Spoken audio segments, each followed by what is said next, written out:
সংসার চালায়।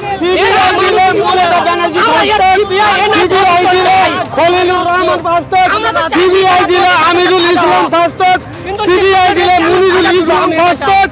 আমাদের এই ছেলেগুলো একটাও ফাস্টক নেই। তারা যত আছে মানে রাজ্য সরকার সবাই হিন্দু ভোট কেটে গেছে, পর পকেট থেকে হিন্দু ভোটকে মন জয় করতে হবে।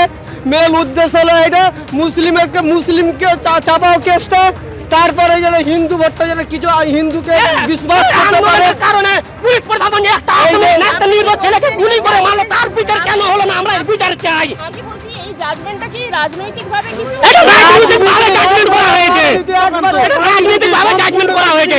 কারণ রাজুর মরেছে একটা নির্দোষ বাচ্চা ছেলেকে গুলি করে মারলো প্রশাসন, তার বিচার কেন হলো না?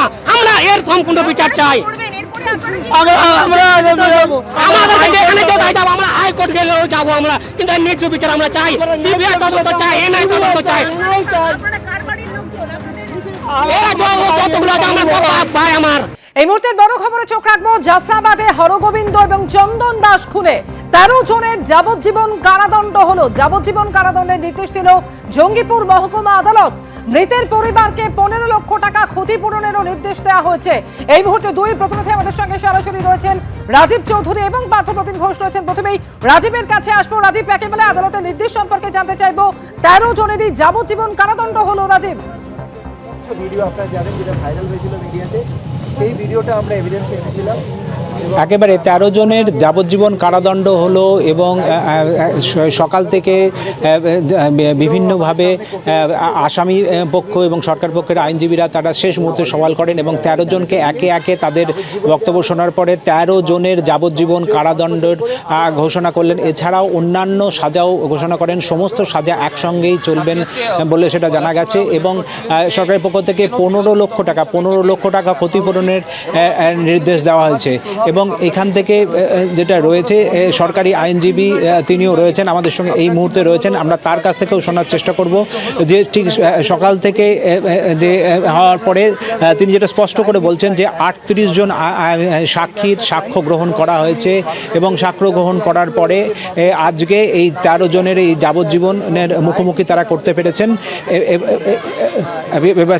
আমরা যাচ্ছি বিভাস চ্যাটার্জি রয়েছেন আমাদের সঙ্গে, আমরা তার সঙ্গে কথা বলার চেষ্টা। বিভিন্ন আজকে প্রায় 8-9 মাস পরে একটা সাজা ঘোষণা হলো, কিন্তু তারপর যে আতঙ্ক এবং আশঙ্কার মধ্যে দিয়ে সেই সময় এই শামশেরগঞ্জের জাফরাবাদের প্রত্যেকটা মানুষকে যেতে হয়েছিল, সেই আশঙ্কা মুক্ত তারা কি হতে পেরেছেন? রায় ঘোষণার পর তারা কি বলছেন সেখানকার পরিস্থিতিটাও রাখবো আপনাদের সামনে, দেখুন।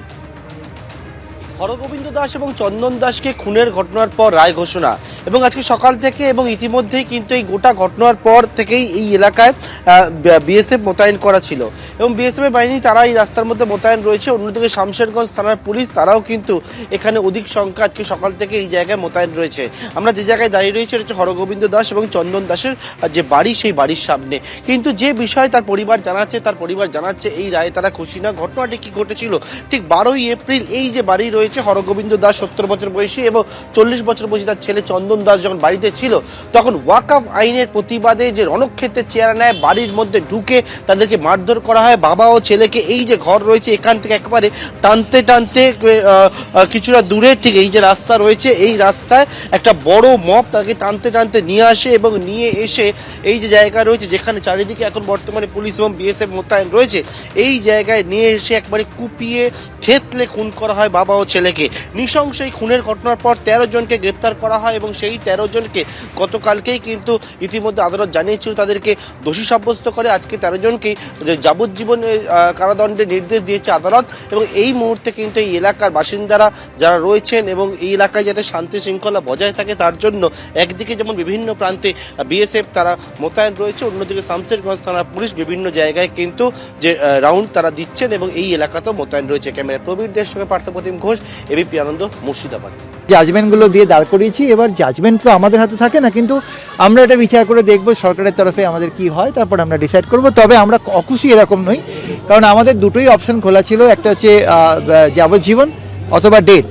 কিন্তু ডেথ সেন্টেন্স নিয়ে অনারেবল সুপ্রিম কোর্ট রিসেন্ট যত জাজমেন্ট দিচ্ছে তাতে ডেথকে নেগেট করছেন, ডেথের যেতে বারণ করছেন। সেই জাজমেন্টগুলো তো সবসময় জুডিশিয়াল অফিসারদের মাথায় থাকে এবং সেই কারণে সেগুলোকে সামনে রেখে আমি পুনাওয়ালা জাজমেন্টটাকে রিকোয়েস্ট করেছিলাম যে it's a case which is rarest one because it's a case of mob lynching. তো এবং যেখানে পুনাওয়ালায় বলেছিল যে টাফেস্ট পানিশমেন্ট দেওয়ার কথা, সেটা আমরা সামনে রেখেছি। কোর্ট প্রত্যেকের যাবজ্জীবন দিয়েছে, তবে আমার মনে হয় এদের প্রত্যেকের অনেকেরই বয়স কম, বাড়িতে 4-5 জন করে মেম্বার আছে, বাচ্চা আছে, এগুলো হয়তো উনি যেটা আমার উল্টো দিকের লোক বলেছে সেগুলোকে কনসিডারেশনে নিয়েছেন। কিন্তু আমি ভিকটিমের দিকটা এবং সোসাইটির দিকটাও কোর্টকে বলেছিলাম দেখতে।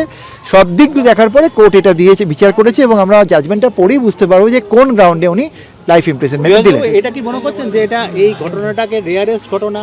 যে দেখুন, আমরা সকাল থেকে যে হিয়ারিংটা আমি করেছি, আপনারা যদি শুনে থাকেন, আমি এটাকে rarest of the rare case বলেই এটাকে হিয়ারিং করেছি। আমরা টু দ্যাট এফেক্ট অনেকগুলো জাজমেন্ট দিয়েছি অনারেবল সুপ্রিম কোর্টের, কিন্তু রিসেন্টলি অনারেবল সুপ্রিম কোর্ট বহু জাজমেন্টে ডেথ সেন্টেন্সের এগেনস্টে যাচ্ছেন, যেটা একটা ব্যাপার যার জন্য আমার মনে হয় কোর্ট ওই সমস্ত জাজমেন্ট দ্বারা হয়তো ইনফ্লুয়েসড হয়েছেন এবং উনি যেটা দিয়েছেন সেটা আমরা আমাদের তো মাথা ব্যথা নিতেই হবে।